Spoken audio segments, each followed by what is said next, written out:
Hey, my youth, you know where you watch? Dancehall. Alright, everyone, you don't know who this is already. This is the Skilla.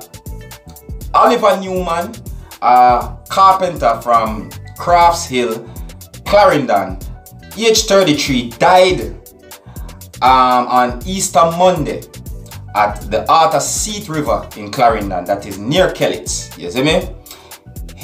His girlfriend everybody was at the river swimming, and girlfriend stand and she was helpless watching her boyfriend drown. You get what I mean? Now, here I have a video footage to show you, my viewers, what basically took place.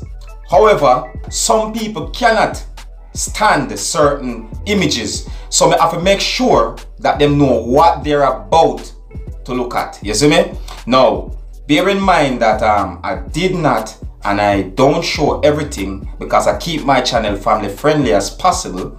So viewer discretion is still advised to the footage that I'm about to show. Alright? And as always, if you need to know more, you just click the subscribe button to stay up to date with the Dancehall Skilla, and let me know what you think in the comment section. Alright? Now here is the video. Observe.